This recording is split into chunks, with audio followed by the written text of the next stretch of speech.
The wind cut across the range like a blade, carrying the sharp crack of missed shots and the heavier sound of disappointment.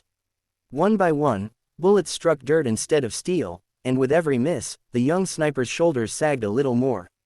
The target stood far out there, unshaken and unforgiving, as if mocking them. No one said it out loud, but the thought hung thick in the air: maybe this distance was too far, maybe they weren't ready. Private Cole was the first to lower his rifle, jaw tight. He'd trained for months for this qualification, dreamed of proving himself, and now the scope seemed to blur no matter how hard he focused. Beside him, Diaz cursed softly, adjusting his bipod again and again, chasing perfection that refused to come. The instructor barked corrections, but the tension only grew. Each miss echoed louder than the last, and the confidence of youth began to crack. At the edge of the range stood a woman most of them barely noticed at first. She wore an older uniform, faded at the elbows, her hair tied back simply. She wasn't there to judge or instruct. She was a visiting veteran, brought in for a lecture later in the day. Her name was Sergeant Mara Hayes, and she had seen more battlefields than most of them had birthdays. She watched quietly, eyes following the wind flags, the shooters, breathing, the subtle mistakes that experience learns to catch. Another round rang out, another miss. The instructor exhaled hard and shook his head. "Take 5, he said, frustration creeping into his voice. The young snipers pulled back, some staring at the ground, others at the targets they couldn't seem to touch. Whispers started, excuses, self-blame, quiet doubts about who really belonged there. Mara stepped forward then, her boots crunching softly on gravel. "Mind if I try?" she asked, her voice calm, almost gentle. A few heads turned, surprise flickering across young faces.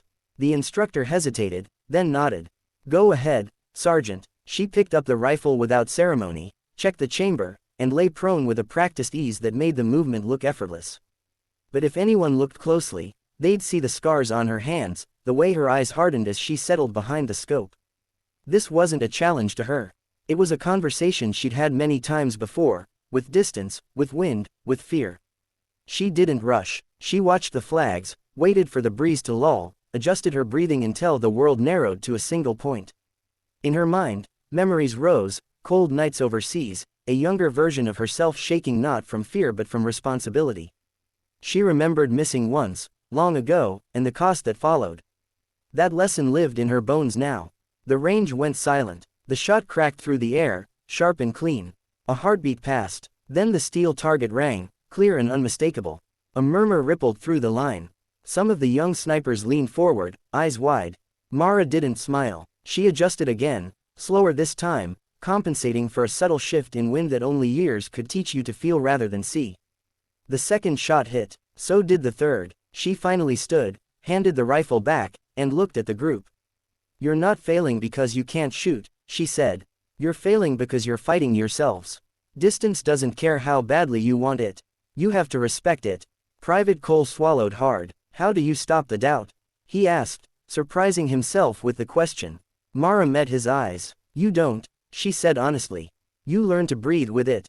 You learn anyway." She spent the next hour with them, not firing another round but adjusting stances, teaching them to read the wind like a living thing, reminding them to slow down when pressure screamed to hurry. She told them stories, not heroic ones, but human ones. About fear, about missing, about getting back up because someone else was counting on you. When the line reset, the change was subtle but real. Cole fired again. This time, the steel rang. Diaz followed, then another. Not every shot hit, but the misses didn't crush them anymore. They adjusted, they learned, they believed. As the sun dipped lower, the range echoed with more hits than misses, and something stronger than skill had taken root. Respect for patience, trust in experience, the understanding that greatness isn't always loud or young or obvious. Mara watched from the side, her role finished.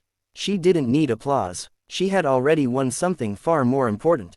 As she walked away, the young snipers stood a little straighter, carrying with them a lesson they'd remember long after the targets were cleared. Sometimes, it isn't raw talent that changes everything. Sometimes, it's the quiet strength of someone who has missed before, survived it, and learned how to aim again.